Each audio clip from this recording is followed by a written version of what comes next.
Reviewing the previous two videos, in 3 dimensions, the motion of a rigid body can be decomposed into the translational motion of its center of mass and the rotational motion about the center of mass. Translational motion in 3D is governed by Newton's second law of motion, F equals ma, applied to the center of mass, so it is identical to the 2D case. Newton's second law for rotational motion is the applied torque T equals the rate of change of angular momentum, dl dt. And in our model, L is the sum of the angular momentums of each of the masses making up the rigid body, as shown in the equation at the bottom of the page.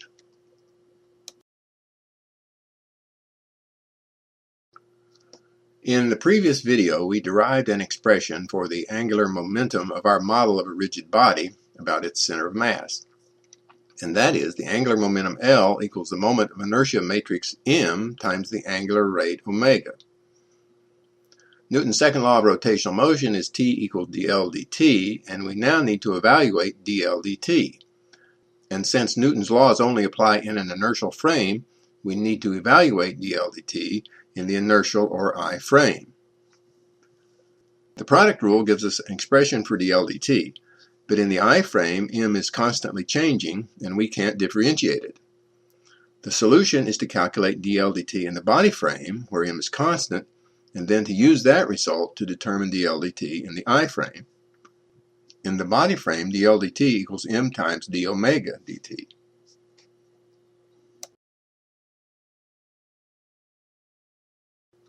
Angular momentum L is a vector, and it can be written in coordinate form in either the I or B frame, with different coordinates representing the same vector.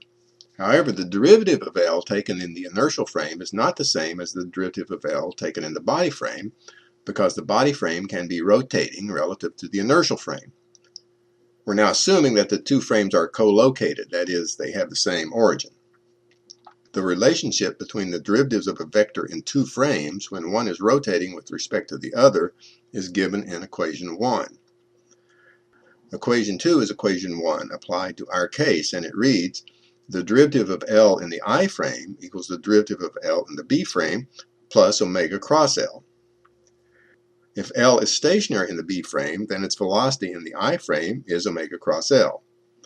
If L is not stationary in the B frame, then its B frame velocity is added to omega cross L to get its I frame velocity.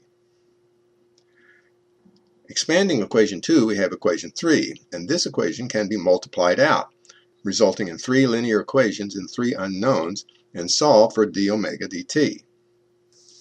Note that each term in the expression above is a vector and can be written in either I or B coordinates. So when we implement the equation, we'll need to pay careful attention to coordinate frames and the necessary coordinate transformations.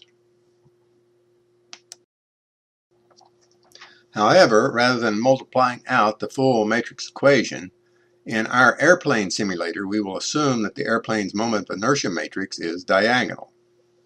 Solving the equation with a diagonal moment of inertia matrix results in the equations for d omega dt shown, and these are known as Euler's equations of motion.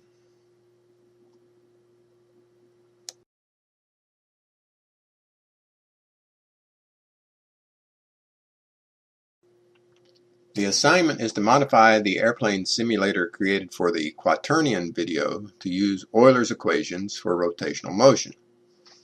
In an actual airplane, the various forces acting on the airplane create the torques which drive the rotational motion of the airplane. However, rather than simulating these forces, we will program the airplane torques directly.